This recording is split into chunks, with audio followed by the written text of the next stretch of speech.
दादी जी की विशेषताएं तथा अनमोल शिक्षाएं। वानप्रस्थ स्थिति में रह समय और एनर्जी को सफल करने वाली। दादी जी सदा अपने समय और एनर्जी को सफल करती। उनकी बुद्धि में रहता कि अभी हम सब वानप्रस्थी हैं। हमें व्यर्थ की बातों में, व्यवहारों में अपना समय व्यर्थ नहीं गंवाना है। लेकिन हम कोई मौनी बाबा भी नहीं हैं। हमें कर्म क्षेत्र पर कर्म तो करने ही हैं। कर्म करते हुए योगी के लक्षण हमारी जीवन से दिखाई दे।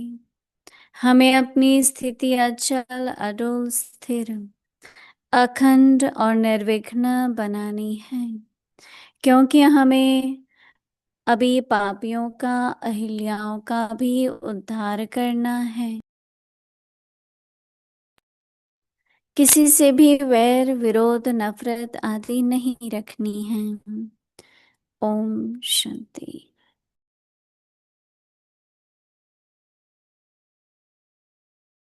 अव्यक्त मुरली रिविजन 1969 से।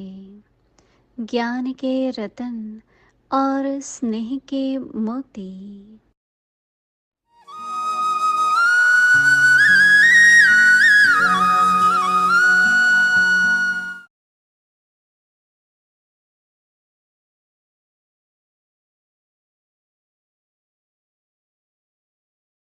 अव्यक्त वाणी।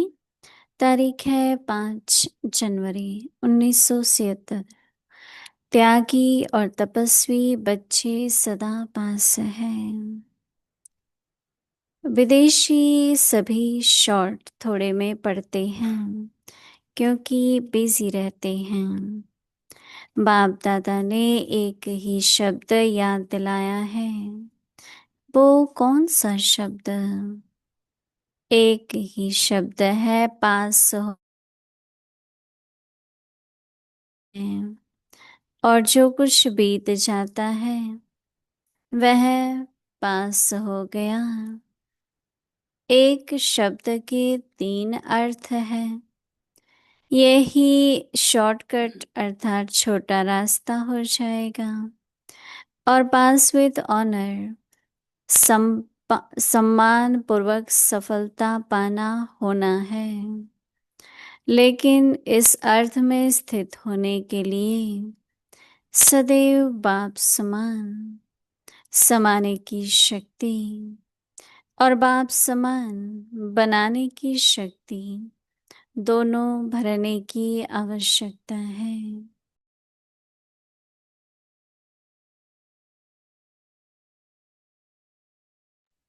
क्योंकि बाप समान बनने के लिए जब सेवा की स्टेज पर आते हो तो अनेक प्रकार की बातें सामने आती हैं।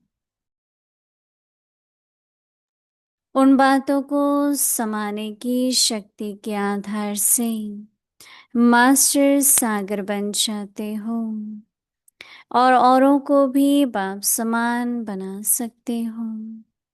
समाना अर्थात संकल्प रूप में भी किसी भी व्यक्त बातों और भावों का आंशिक रूप समाया हुआ न हो। अकल्याणकारी बोल कल्याण की भावना में ऐसे बदल जाए जैसे अकल्याण का बोल था ही नहीं। ऐसी स्टेज को विश्व कल्याणकारी स्टेज कहा जाता है। किसी का भी कोई अवगुण देखते हुए 1 सेकंड में उस अवगुण को गुण में बदल दे, नुकसान को फायदे में बदल दे, निंदा को स्तुति में बदल दे। ऐसी दृष्टि और स्मृति में रहने वाला ही विश्व कल्याणकारी कहा जाता है।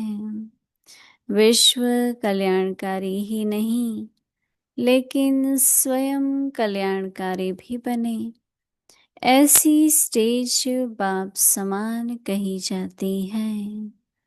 ओम शांति। आगे की मुरली कल सुनेंगे।